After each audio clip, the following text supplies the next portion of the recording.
Hello दोस्तों, आप सभी को राधे राधे श्याम शाम। स्वागत है आप सभी का एक बार फिर से हमारे चैनल नॉलेज कॉर्नर में। दोस्तों, जैसा कि आप सभी लोगों को पता है कि अभी जो हमारी सीरीज चल रही है ये हमारी बिहार एससीईआरटी क्लास 9वीं और 10वीं की जो है हम एससीईआरटी देख रहे थे। इसमें हमने क्लास 9 की जो है एससीईआरटी और एनसीईआरटी हिस्ट्री जो है दोनों कंप्लीट कर ली थी। और अभी जो है हम कल से अपना पहला चैप्टर हमने डिस्कस किया था यूरोप में राष्ट्रवाद, जो कि क्लास जो है 10th की एससीईआरटी हिस्ट्री की बुक है। अब इसमें हमने देखे कि कहाँ कहाँ से सवाल पूछे गए थे। जैसे जैसे मैं आपको थ्योरी पढ़ाता गया वैसे वैसे जहाँ से भी क्वेश्चन बने थे वो क्वेश्चन मैंने आपको स्क्रीन पर लगा दिए थे। और आप सभी लोगों ने अगर वीडियो देखी है तो आपने देख ही लिया होगा कि एक ही चैप्टर से लगभग जो है 3 से 4 सवाल बने हुए थे वर्ल्ड हिस्ट्री में।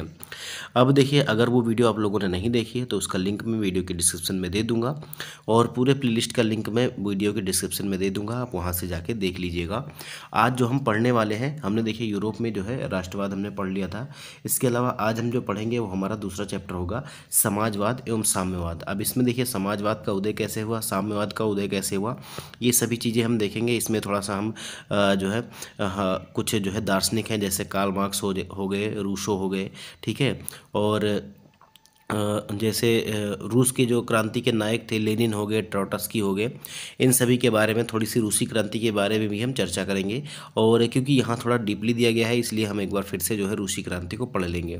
अब देखिए, चाहे आप एसटेट का एग्ज़ाम दे रहे हो, चाहे बीपीएससी टीआरई 4 का एग्ज़ाम देने वाले हों, या अन्य किसी एग्ज़ाम में जहाँ पर आपकी वर्ल्ड हिस्ट्री पूछी जाती है, तो उन सभी के लिए ये सेशन काफ़ी ज़्यादा इंपॉर्टेंट होने वाला है। और जहाँ जहाँ से भी सवाल बने हैं मैं स्क्रीन पर आपको दिखाता चलूँगा, और आप जो है हमारे साथ जुड़े रहिएगा सेशन के अंत तक। और कैसा लगा सेशन आप कमेंट करके ज़रूर बताइएगा। देखिए, आप लोग जो है वीडियो को ज़्यादा से ज़्यादा शेयर करिएगा, लाइक और कमेंट तो ज़रूर करिएगा, क्योंकि यही हमारे जो है मोटिवेशन का सोर्स है। तो हम चलते हैं अपने सेशन की तरफ और सेशन को शुरू करते हैं। तो आप सभी लोग जो है चैनल को सब्सक्राइब करिएगा, वीडियो को लाइक करिएगा और ज़्यादा से ज़्यादा अपने दोस्तों में शेयर करिएगा। तो आइए चलते हैं अपने चैप्टर की तरफ।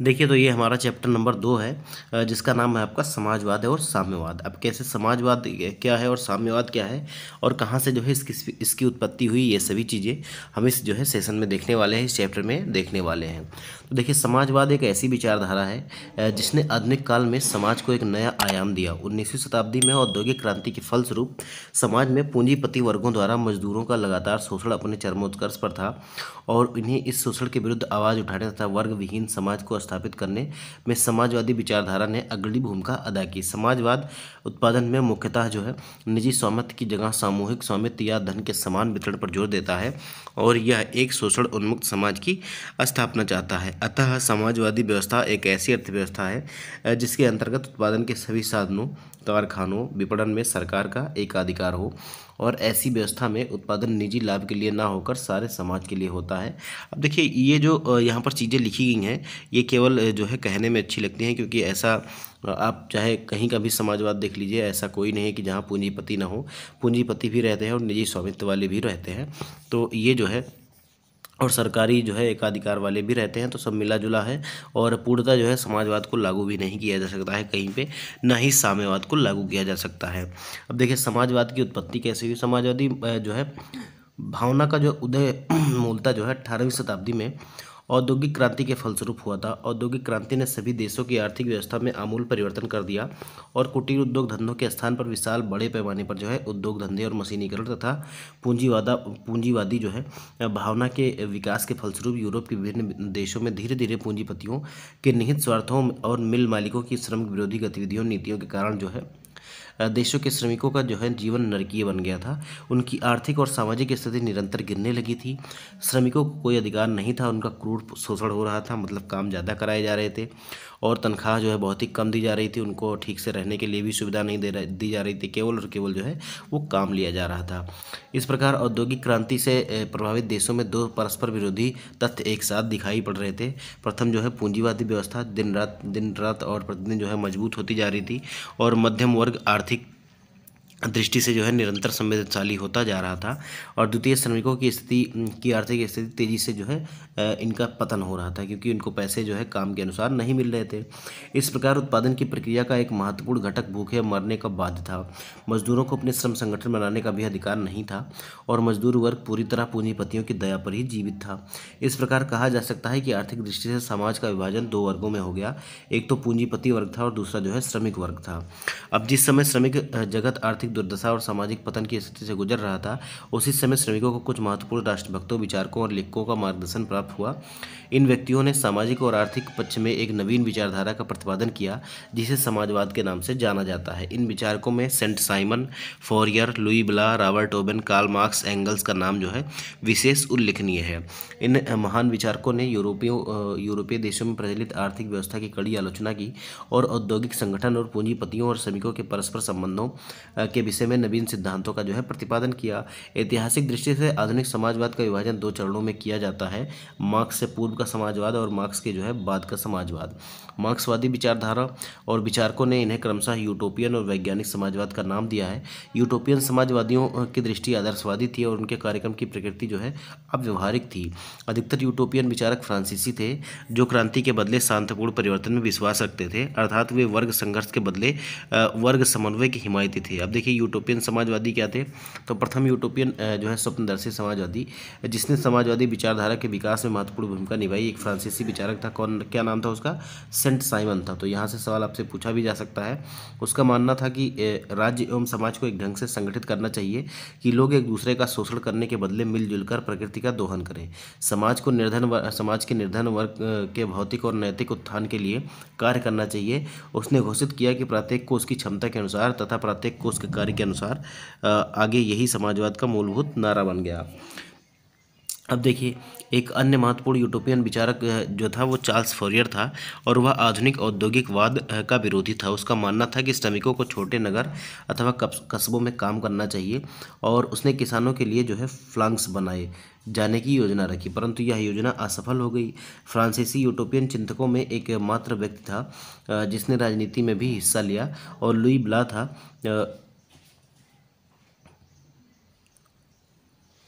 लुई ब्ला जो था ये ऐसा पहला जो है फ्रांसीसी यूटोपियन था जिसने जो है राजनीति में भी हिस्सा लिया था। उसके सुधार जो है कार्यक्रम जो है अधिक व्यवहारिक थे। उसका मानना था कि आर्थिक सुधारों को प्रभावकारी बनाने के लिए राजनीतिक सुधार आवश्यक है।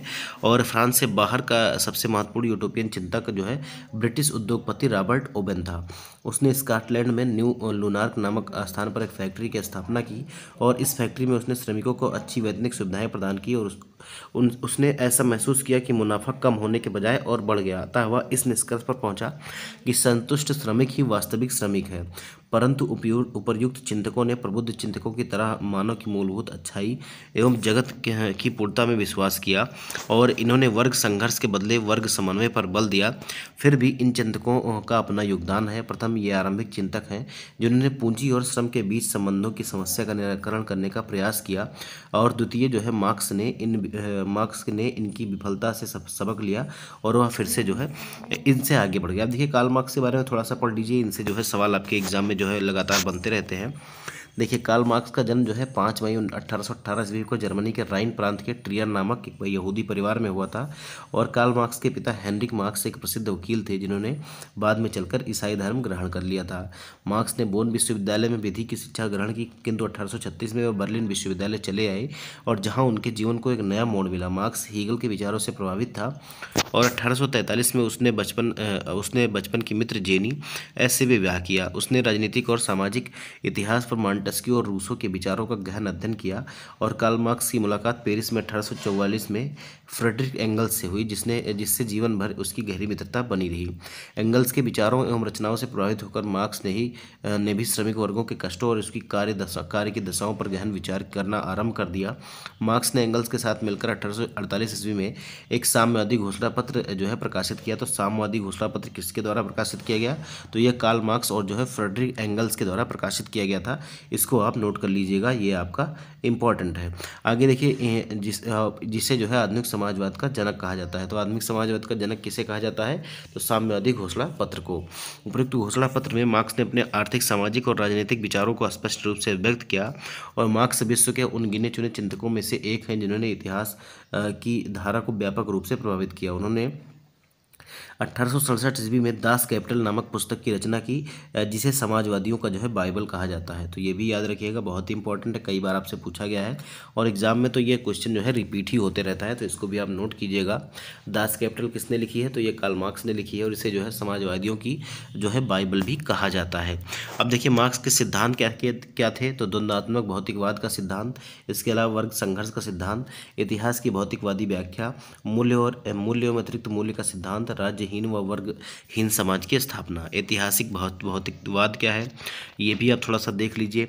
कार्ल मार्क्स के द्वारा इतिहास की भौतिकवादी व्याख्या प्रस्तुत की गई। उसने कहा कि इतिहास उत्पादन के साधन पर नियंत्रण के लिए दो वर्गों के बीच चल रहे निरंतर संघर्ष की कहानी है, और उसके अनुसार इतिहास की प्रत्येक घटना और परिवर्तन के मूल में आर्थिक शक्तियाँ, उत्पादन प्रणाली के प्रत्येक परिवर्तन के जो है साथ सामाजिक संगठन में भी परिवर्तन हुआ है।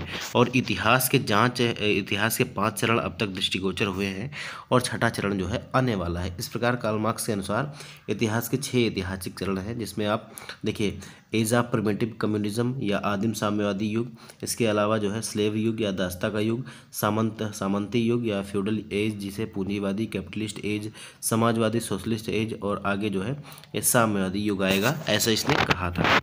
आगे देखिए, मार्क्स तथा प्रथम अंतर्राष्ट्रीय संघ। समाजवादी आंदोलन के इतिहास की एक महत्वपूर्ण घटना थी 1864 में प्रथम अंतर्राष्ट्रीय संघ। ठीक है, इसके संघ की स्थापना का श्रेय जो है ये कार्ल मार्क्स को जाता है, और अपने उद्घाटन भाषण में मार्क्स ने मजदूरों को महत्वपूर्ण बात समझाने की चेष्टा की, और कहा कि वे अपनी मुक्ति स्वयं ही और अपने प्रयत्नों के द्वारा ही प्राप्त कर सकते हैं।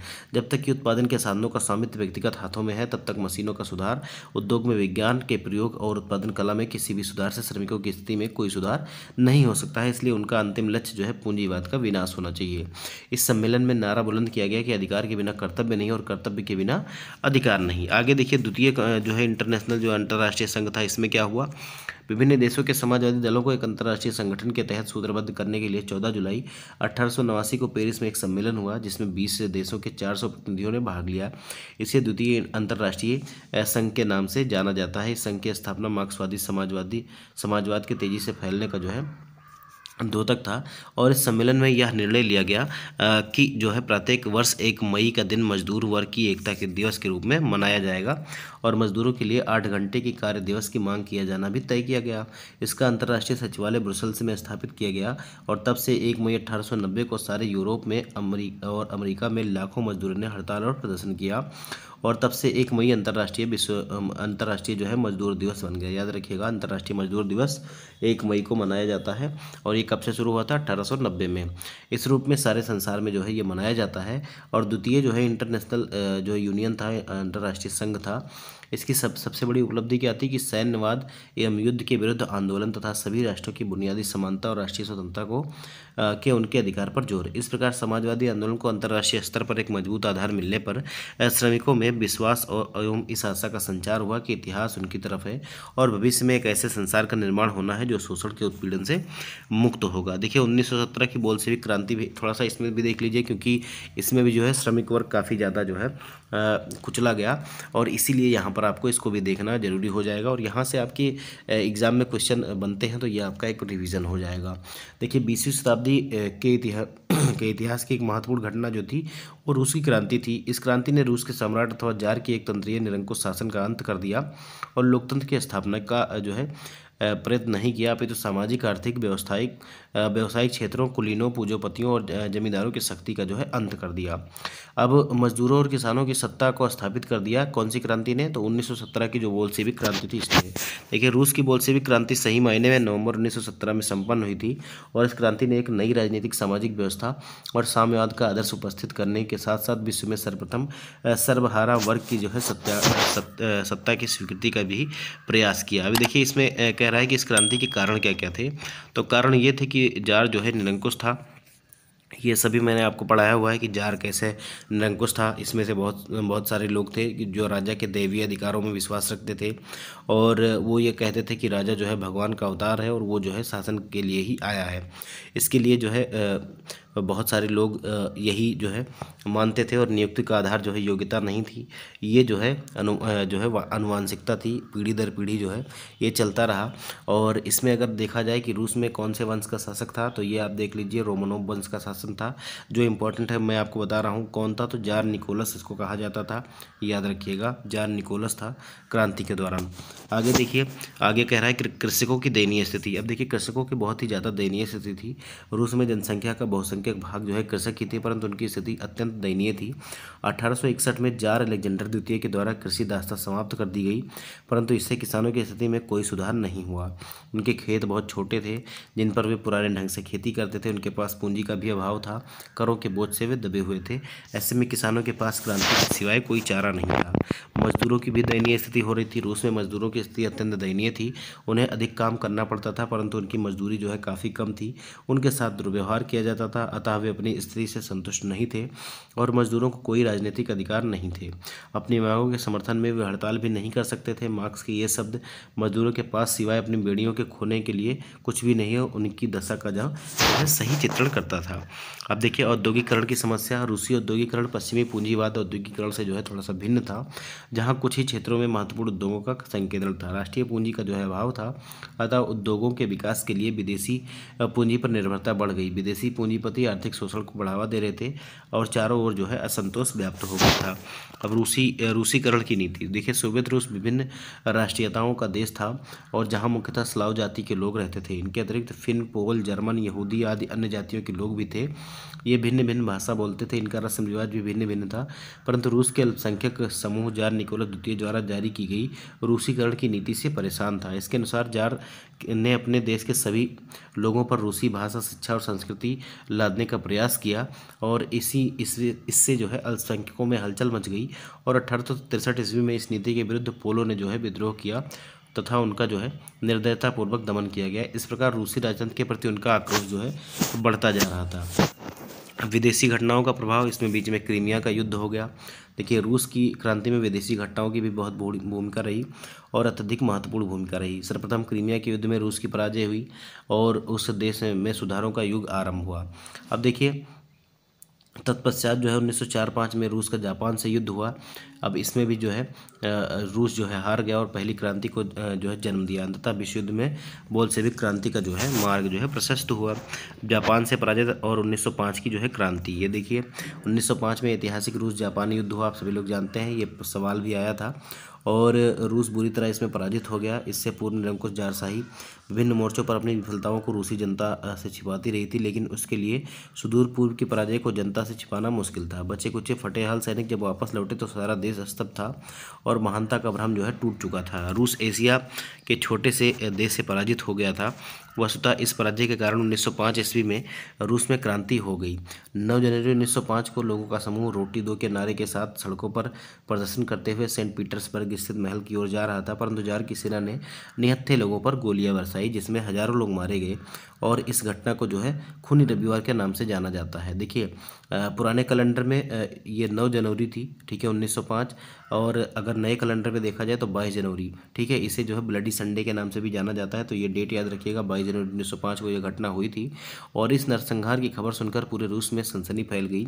इस क्रांति में किसानों की व्यापक भागीदारी हुई। अंत में सरकार झुक गई तथा 1905 ईस्वी में एक प्रतिनिधित्व संसद जो है संस्था का ड्यूमा का जो है गठन किया गया, परंतु 1906 ईस्वी तक जैसे ही क्रांति की शक्ति कमजोर हुई, रूसी राजतंत्र ने ड्यूमा के कुछ अधिकार छीन लिए। यद्यपि 1905 की क्रांति विफल रही, परंतु भीतर ही भीतर जो है आग सुलगती रही, जो 1917 में जो है एक महान क्रांति के रूप में प्रकट हुई थी।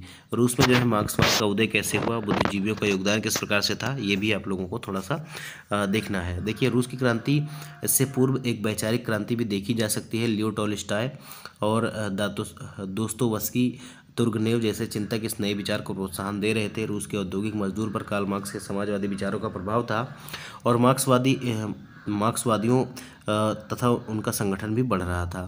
अब रूस का पहला साम्यवादी प्लेखानोव था, जो रूस में जार-शाही की निरंकुशता समाप्त करके साम्यवादी व्यवस्था की स्थापना चाहता था। उसने 1898 में रशियन सोशल डेमोक्रेटिक पार्टी की स्थापना की। ये इंपॉर्टेंट है, इसको नोट कर लीजिएगा, आपसे जो है एग्जाम में पूछा जा सकता है। यह जो है साम्यवादी दल का जो है पूर्ववर्ती था। शीघ्र ही 1903 में साधन और अनुशासन के मुद्दे पर पार्टी में फूट पड़ गई और इसके फलस्वरूप बहुमत वाला दल जो है बोल्शेविक कहलाया और अल्पमत वाला दल जो है मेंशेविक कहलाया।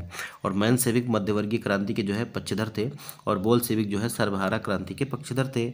इसके अतिरिक्त 1901 में जो है सोशलिस्ट रिवोल्यूशनरी पार्टी का गठन किया गया, ये भी याद रखिएगा, जो किसानों की मांगों को उठाती थी। ठीक है, इस प्रकार मार्क्सवादी विचारधारा से प्रभावित मजदूर और किसानों के संगठन रूस की क्रांति का एक महत्वपूर्ण कारण बने। अब देखिए तत्कालीन कारण क्या था। प्रथम विश्व युद्ध में रूस की जो है पराजय हो गई। अब पराजय क्या होगी, एक प्रकार से जो है रूस ने अपना जो है अपने आप को, जब क्रांति हो गई 1917 में, तो इसने अपने आप को युद्ध से अलग कर लिया था।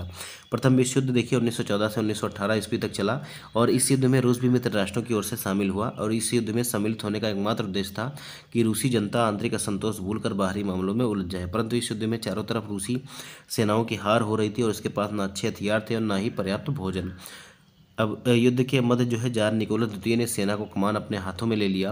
परिणामस्वरूप दरबार खाली हो गया और उसकी अनुपस्थिति में जरीना, जार निकोलस की पत्नी और उसके तथाकथित गुरु जो है रासपुतिन जो पादरी को षड्यंत्र करने का मौका मिल गया, जिसके कारण राजतंत्र और जो है उनकी प्रतिष्ठा भी गिर गई। अब देखिए मार्च की क्रांति और निरंकुश राजतंत्र का अंत कैसे हुआ। देखिए 7 मार्च 1917 को, क्योंकि रूसी कैलेंडर जो है थोड़ा सा पीछे चलता था, इसलिए उसमें आपको 22 फरवरी मिलेगी। पेट्रोग्राड, जिसे अब वर्तमान में लेनिनग्राद कहा जाता है, कि सड़कों पर किसान और मजदूरों ने जुलूस निकाला। उन्होंने रोटी दो के नारे लगाए। अगले दिन 8 मार्च को कपड़े की मिलों की महिला मजदूरों ने बहुत सारे कारखानों में रोटी की मांग करते हुए हड़ताल का नेतृत्व किया, जिसमें अन्य मजदूर भी शामिल हो गए। जुलूस में लाल झंडों की भरमार थी। जब सेना की एक टुकड़ी जो है भीड़ पर गोली चलाने को कहा गया तो उसने भी जो है विद्रोह कर दिया और उसने कहा कि हम अपने लोगों पर गोली नहीं चलाएंगे। उससे हथियार छीनने पड़े। जार की सबसे जो है विश्वस्त टुकड़ी जो है, क्या नाम था, प्रेओब्रासेंस्की रेजिमेंट ने विद्रोह कर दिया और सैनिकों का विद्रोह जो है बढ़ता गया। फलता विवश होकर 12 मार्च 1917 को जार ने गद्दी त्याग दी और यह फरवरी की रूसी क्रांति थी। याद रखिएगा, फरवरी की क्रांति। और यहाँ पर आपको, अब क्योंकि रूसी कैलेंडर थोड़ा सा पीछे चलता था तो इसीलिए जो है फरवरी की क्रांति इसको कहते हैं, क्योंकि पुराने रूसी कैलेंडर के अनुसार 27 फरवरी 1917 को जो है यह घटना घटी थी। देखिए यहाँ पर क्या लिखा गया है, थोड़ा सा इसको समझने में आपको मदद मिलेगी कि रूस का जो है कैलेंडर कैसे काम करता था। देखिए रूस की क्रांति की तारीख, रूस में 1 फरवरी 1918 तक जूलियन कैलेंडर का अनुसरण किया जाता था, जिसके बाद रूसी सरकार ने ग्रेगोरियन कैलेंडर अपना लिया, जिसका अब जो है सब जगह इस्तेमाल किया जाता है। ग्रेगोरियन कैलेंडर जूलियन कैलेंडर से जो है 13 दिन आगे चलता था। अतः इस प्रकार फरवरी की क्रांति जो है 12 मार्च को और अक्टूबर की क्रांति जो है नवंबर को संपन्न हुई थी। याद रखिएगा, इस तरह 1905 की क्रांति 22 जनवरी को जो है हुई थी, क्योंकि ये 13 दिन जो है आगे चलता था। अब आगे देखिए क्योंकि पुराने रूसी कैलेंडर में जो है यह डेट जो है 27 फरवरी 1917 को घटना घटी थी। इस तरह रूस से जो है रोमनोस वंश का जो है निरंकुश जार-शाही का अंत हो गया और सर्वप्रथम लोबाब के नेतृत्व में 15 मार्च तक बुर्जुआ सरकार का गठन हुआ। परंतु रूसी लोगों ने जिस स्वतंत्रता की आकांक्षा की थी वह महज राजनीतिक स्वतंत्रता नहीं थी, वरन आर्थिक और सामाजिक स्वतंत्रता भी थी, और अतः यह बुर्जुआ सरकार तत्कालिक परिस्थितियों के प्रतिकूल थी। अंत में बुर्जुआ सरकार जो है गिर गई और करंस्की के नेतृत्व में एक उदार समाजवादियों की सरकार गठित हुई। इस सरकार का मुख्य उद्देश्य क्या था, जनतांत्रिक और वैधानिक सरकार की स्थापना। अब देखिए सन 1975 ईस्वी में संयुक्त राष्ट्र संघ द्वारा 8 मार्च को अंतर्राष्ट्रीय महिला दिवस घोषित किया गया था। याद रखिएगा 8 मार्च को क्या मनाया जाता है, तो अंतर्राष्ट्रीय महिला दिवस। अब इस सरकार का मुख्य उद्देश्य क्या था, आप लोगों ने देखा कि जनतांत्रिक और वैधानिक सरकार की स्थापना करना, मित्र राष्ट्रों के सहयोग से युद्ध चलाना और व्यक्तिगत संपत्ति की रक्षा करना, संविधान सभा द्वारा भूमि की समस्या सुलझाना और रूस की समस्त संस्थाओं में वैधानिक उपायों द्वारा परिवर्तन लाना। किंतु बोल्शेविक ने इस सरकार को स्वीकार नहीं किया। आपने देखा था कि 2 धड़ों में रूस का खेमा बटा हुआ था, पहले तो बोल्शेविक था और दूसरा जो है वो मेंशेविक था। देखिए इसी समय जो है रूस के राजनीतिक मंच पर जो है लेनिन का जो है प्रादुर्भाव हुआ और जार की सरकार ने उसे जो है निर्वासित कर दिया था और पुनः वो वापस लौट कर आया। अतः वह स्विट्जरलैंड में निर्वासित जीवन व्यतीत कर रहा था। जब मार्च 1917 ईस्वी में क्रांति हुई और वह जर्मनी की सहायता से रूस पहुंचा। अप्रैल 1917 में वह पेट्रोग्राद पहुंचा और तब रूस की जनता का उत्साह जो है बढ़ गया। लेनिन ने घोषित किया कि रूसी क्रांति जो है अभी पूरी नहीं हुई है, अतः एक दूसरी क्रांति जो है अनिवार्य है।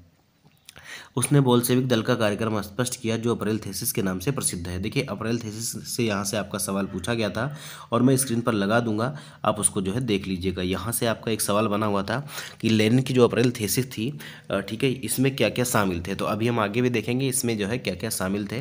देखिए लेनिन ने 3 नारे दिए, क्या क्या, भूमि, शांति और रोटी।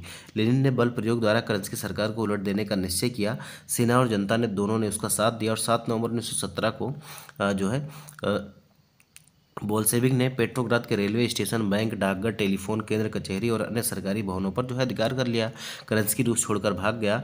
इस प्रकार रूस की महान बोल्शेविक क्रांति, जिसे अक्टूबर की क्रांति कहते हैं, संपन्न हुई। अब शासन की बागडोर बोल्शेविकों के हाथ में आ गई थी, जिसका अध्यक्ष लेनिन को बनाया गया और ट्राटस्की इस सरकार का जो है विदेश मंत्री बना। विश्व में पहली बार शासन जो है सत्ता सर्वहारा वर्गों के हाथ में आ गई। सत्ता पर कब्जा करने के पश्चात लेनिन और बोल्शेविक दल का उत्तरदायित्व और भी बढ़ गया और सत्ता में आने के बाद लेनिन के समक्ष कई जटिल समस्याएं थी, परंतु उसने बहुत हद तक इन समस्याओं का निराकरण करने की कोशिश की। सर्वप्रथम उसने जर्मनी के साथ ब्रेस्ट लिटोवस की संधि की और इस संधि में सोवियत रूस को लगभग 1/4 भूभाग गंवाना पड़ा, परंतु लेनिन प्रथम विश्व युद्ध से बाहर हो गया और उसने अब आंतरिक समस्याओं पर अपना ध्यान केंद्रित किया। इसी समय रूस में गृहयुद्ध की समस्या उत्पन्न हो गई, जिसमें अमेरिका, जापान, ब्रिटेन और फ्रांस जो है हस्तक्षेप करते हुए सोवियत रूस पर आक्रमण कर दिया, परंतु लेनिन ने साहसपूर्वक इन विरोधियों का सामना किया और ट्राटस्की के नेतृत्व में एक विशाल लाल सेना गठित की गई। तो देखिए यहाँ से भी आपका सवाल बना था कि किसके नेतृत्व में एक विशाल लाल सेना गठित की गई थी, तो ये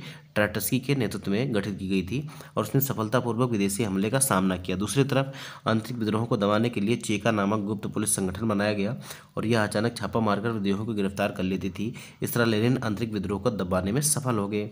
लेनिन ने एक शक्तिशाली केंद्रीय सत्ता की स्थापना की और सन 1918 में विश्व का पहला समाजवादी शासन स्थापित करने वाला देश जो है रूस का नया संविधान बनाया गया। इसके द्वारा रूस का नया नाम जो है सोवियत समाजवादी गणराज्यों का समूह, जिसे हम यूएसएसआर कहते हैं, के रूप में परिवर्तित हो गया। लेनिन ने नए राज्य में प्रतिनिधि सरकार की व्यवस्था की। राजनीतिक संगठन के सबसे निचले स्तर पर सोवियत नामक स्थानीय जो है समितियां बनाई गई। सभी सोवियत के सदस्यों को मिलाकर एक राष्ट्रीय कांग्रेस का गठन किया गया, जिसकी कार्यकारिणी शक्ति एक केंद्रीय समिति को सौंपा गया। लेनिन इस समिति का अध्यक्ष था और मंत्रिमंडल के सदस्यों का चुनाव इसी समिति के द्वारा होना निश्चित हुआ। लेनिन के नए संविधान के द्वारा 18 वर्ष से अधिक उम्र वाले सभी नागरिकों को मताधिकार प्रदान किया गया, जो उत्पादक श्रम द्वारा अपनी आजीविका चलाते थे। इस तरह काम करने के अधिकार को संवैधानिक अधिकार बनाया गया। उत्पादन के साधन पर निजी स्वामित्व समाप्त कर दिया गया और उद्योगों पर मजदूरों का नियंत्रण स्थापित किया गया। बड़े बड़े बैंकों, उद्योगों, जल परिवहन और रेलवे का राष्ट्रीयकरण किया गया। शिक्षा पर से चर्च का अधिकार समाप्त कर दिया गया और उसका भी जो है राष्ट्रीयकरण कर दिया गया। इसी तरह लेनिन ने शासन के नियमों में परिवर्तन करते के साथ ही बोल्शेविक दल का नया नाम जो है साम्यवादी दल कर दिया और लाल रंग के झंडे पर हंसुए और हथौड़े को सुशोभित कर देश का राष्ट्रीय झंडा तैयार किया और ये झंडा आप अभी भी जो है रूस का राष्ट्रीय झंडा देख पा रहे होंगे। उसके बाद से यह झंडा साम्यवाद का जो है प्रतीक बन गया। अब लेनिन के समक्ष एक जो है अन्य समस्या भूमि के जो है पुनर्वितरण की थी और उसने एक आदेश जारी किया, जिसके तहत बड़े भूस्वामियों की भूमि किसानों के बीच जो है पुनर्वितरित की गई। हालांकि किसानों ने भूमि पर पहले से ही कब्जा जमा रखा था और इस आदेश द्वारा लेनिन ने उसे सिर्फ वैधता प्रदान की। लेनिन के इस कदम की आलोचना हुई क्योंकि समाजवादी अर्थव्यवस्था में भूमि पर राज्य का नियंत्रण होता है, लेकिन लेनिन ने यह जवाब दिया कि किसान बहुमत में थे और जबकि बोल्शेविक दल जो है अल्पमत में था। उत्पादन की समस्या के निपटारे के लिए लेनिन ने युद्धरत साम्यवाद को लागू किया। लेनिन ने इसके तहत फैक्ट्री के तकनीकी विधों पर नियंत्रण स्थापित किया और मजदूरों की सहायता से फैक्ट्री के उत्पादन पर भी नियंत्रण स्थापित किया। इसी तरह किसानों पर भी नियंत्रण लगाया गया और किसानों से बलपूर्वक अनाजों की वसूली की जाने लगी। फैक्ट्री में श्रमिक हड़ताल पर कड़ाई से प्रतिबंध लगाया गया, परंतु युद्धरत साम्यवाद के विरुद्ध रूस में भयंकर प्रतिक्रिया हुई। जबरदस्ती वसूली के भय से किसानों ने अपना अनाज जलाना शुरू कर दिया और परिणामतः क्या हो 1920-21 में उत्पादन जो है काफ़ी गिर गया। करोड़ों लोगों के सामने जीवन मरण का जो है प्रश्न आ खड़ा हुआ और कहीं कहीं तो भूखमरी की स्थिति पैदा हो गई। राजकीय और विदेशी सहायता के बावजूद काफ़ी लोग भूख और प्यास से मरने लगे। क्रांति विरोधी नारे भी सुनाई पड़ने लगे। अतः लेनिन ने अपनी नीति में संशोधन किया, जिसका परिणाम था नई आर्थिक नीति। तो रूस में नई आर्थिक नीति लागू करने का जो है श्रेय किसको जाता है, तो ये लेनिन को जाता है। यहाँ से भी आपका सवाल पूछा गया था और नई आर्थिक नीति में या न्यू इकोनॉमिक पॉलिसी में क्या था, इसको भी आपको पढ़ना चाहिए। तो थोड़ा सा टाइम लगेगा, इसको भी जो है पढ़ लीजिएगा। देखिए अगर आप लोग अभी तक वीडियो में बने हुए हैं दोस्तों, तो वीडियो को लाइक करिएगा। लीजिएगा और जो है कमेंट करके बताइएगा कि रूस की जो बोल्शेविक क्रांति हुई थी वो कब हुई थी। आगे देखिए, लेनिन एक स्वप्नदर्शी विचारक नहीं बल्कि एक कुशल सामाजिक चिंतक था, व्यवहारिक राजनीतिज्ञ था। उसने यह स्पष्ट देखा कि तत्काल पूरी तरह से समाजवादी व्यवस्था लागू करना या एक साथ सारी पूंजीवादी दुनिया से टकराना संभव नहीं है, जैसा कि ट्राटस्की जो है चाहता था। इसलिए 1921 ईस्वी में उसने एक नई नीति की घोषणा की जिसमें मार्क्सवादी मूल्यों से कुछ हद तक समझौता करना पड़ा, लेकिन वास्तव में पिछले अनुभवों से सीख कर व्यवहारिक कदम उठाना इस नीति का लक्ष्य था। कि आर्थिक नीति में निम्नलिखित प्रमुख बातें थी। कौन कौन सी बातें थी? किसानों से अनाज ले लेने के स्थान पर एक निश्चित कर लगाया गया और बचा हुआ अनाज किसानों का था, वह इसका मनचाहा इस्तेमाल कर सकता था। यद्यपि इस सिद्धांत का कायम रखा गया कि जमीन राज्य की है और फिर भी व्यवहार में जमीन किसान की हो गई। 20 से कम कर्मचारियों वाले उद्योग को व्यक्तिगत रूप से चलाने का अधिकार मिल गया और उद्योगों का विकेंद्रीकरण कर दिया गया। निर्णय और क्रियान्वयन के बारे में विभिन्न इकाइयों को जो है काफ़ी छूट दी गई। विदेशी पूंजी भी सीमित तौर पर आमंत्रित की गई। व्यक्तिगत संपत्ति और जीवन की बीमा भी राजकीय एजेंसी द्वारा शुरू किया गया। विभिन्न स्तरों पर जो है बैंक वगैरह खोले गए। ट्रेड यूनियन की अनिवार्य सदस्यता जो है वो समाप्त कर दी गई। आगे देखिए, रूस की नई आर्थिक नीति के द्वारा जो है लेनिन ने उत्पादन की कमी को नियंत्रित किया। इसके परिणाम स्वरूप कृषि और औद्योगिक उत्पादन में आशातीत वृद्धि हुई। हालांकि लेनिन की इस नीति की आलोचना की जाती है, लेकिन लेनिन ने इसका जवाब देते हुए कहा कि 3 कदम आगे बढ़कर 1 कदम पीछे हटना फिर भी 2 कदम आगे रहने के समान है। 1924 ईस्वी में जब लेनिन की मृत्यु हुई तो उत्तराधिकारी की समस्या आ खड़ी हुई। विभिन्न समूहों और अलग अलग नेताओं के बीच सत्ता के लिए गंभीर संघर्ष चल रहे थे। इस संघर्ष में स्टालिन की विजय हुई और 1929 ईस्वी में ट्राटस्की को जो है निर्वासित कर दिया गया और 1930 के दशक में वे सभी नेता खत्म कर दिए गए जिन्होंने क्रांति में और उसके बाद के वर्षों में महत्वपूर्ण भूमिका निभाई थी। राजनीतिक लोकतंत्र तथा भाषण और प्रेस की स्वतंत्रता नष्ट हो गई। पार्टी के अंदर भी मतभेदों को बर्दाश्त नहीं किया जाता था। स्टालिन कम्युनिस्ट पार्टी का जो है महासचिव था और 1953 ईस्वी में अपनी मृत्यु तक तानाशाही व्यवहार करता रहा। इन घटनाओं का सोवियत संघ में समाजवाद के निर्माण पर प्रतिकूल प्रभाव पड़ा और इसमें जो है ऐसी विशेषताएं उभरी जो मार्क्सवाद और क्रांति के मानवतावादी आदर्शों के विपरीत थी। स्वतंत्रता के सीमित हो जाने के कारण कला और साहित्य के विकास पर भी विपरीत प्रभाव पड़ा, परंतु दूसरी ओर स्टालिन के अथक प्रयास से रूस विश्व के मानचित्र पर एक शक्तिशाली देश के रूप में सामने आ गया। 3 पंचवर्षीय योजनाओं के फलस्वरूप रूस की औद्योगिक उन्नति शिखर पर पहुंच गई। कृषि का आधुनिकीकरण हुआ, विज्ञान की उन्नति हुई। द्वितीय विश्व युद्ध समाप्त होने से पहले रूस को एक महान शक्ति माना जाने लगा था। युद्ध काल में सम्मेलनों और रूजवेल्ट और चर्चिल के साथ स्टालिन भी भाग लेता था। इस प्रकार 3 दशकों में ही तिरस्कृत, आक्रांत और कमजोर रूस विश्व की जो है महान शक्ति बन गया और वहाँ की जो है मेहनत का जनता ने क्रांति ने अस्थायी रूप से अपनी जड़ें जमा ली।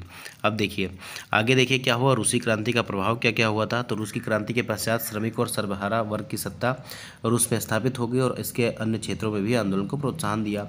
अब देखिए पहले तो ये यूएसएसआर था, लेकिन ये 1991 में जो है टूट गया था, तो ये केवल और केवल जो है वो रूस बचा। देखिए मिखाइल और गोर्बाचोव 1985 ईस्वी में जो है राष्ट्रपति बने और इन्होंने प्रेस्ट्रोइके तथा ग्लासनोस्ट की अवधारणा पेश की। देखिए अब इसमें तो इतने जो है रूस में इतने लैंग्वेज जो है कठिन रहते हैं, इसको पढ़ पाना बहुत ही ज़्यादा मुश्किल रहता है। अब देखिए शीत युद्ध किसके किसके बीच हुआ था। तो ये जो है संयुक्त राज्य अमेरिका और जो है सोवियत रूस के बीच था और यह एक वैचारिक युद्ध था जिसमें पूंजीवादी गुट का नेता संयुक्त राज्य अमेरिका था और साम्यवादी गुट का जो है नेता सोवियत रूस था। तो इसको याद रखिएगा, आपसे पूछा जाता है शीत युद्ध जो है किसके किसके बीच हुआ था। इसके अलावा देखिए द्वितीय विश्व युद्ध के बाद क्या हुआ कि रूस एक जो है महाशक्ति के रूप में उभर कर सामने आ गया। अब यहाँ पर देखिए रूस में कृषक जो है दास प्रथा कब समाप्त हुई, रूस में जार का अर्थ क्या होता था, कार्ल मार्क्स का जन्म कहाँ पे हुआ था, साम्यवादी शासन का पहला प्रयोग कहाँ हुआ, यूटोपियन समाजवादी कौन नहीं था, वॉर एंड पीस किसकी रचना है, बोल्शेविक क्रांति कब हुई थी। तो ये सभी सेशन आप लोग प्रश्न जो है आप लोग कर लीजिएगा और मैं इसको जो है एमसीक्यू के माध्यम से किसी दूसरे क्लास में आपके साथ जो है लेकर आऊँगा। आप जो है सेशन में लास्ट तक बने थे, इसके लिए आपका धन्यवाद। और ये चैप्टर काफ़ी ज़्यादा इंपॉर्टेंट नहीं है, लेकिन यहाँ से 1-2 सवाल जैसे अप्रैल थीसिस हो गया और इसकी जो है लेनिन की मांग क्या थी, ये सारी चीज़ें दास कैपिटल की किसकी पुस्तक है, ये 2-3 सवाल जो है यहाँ से अक्सर बनते हैं।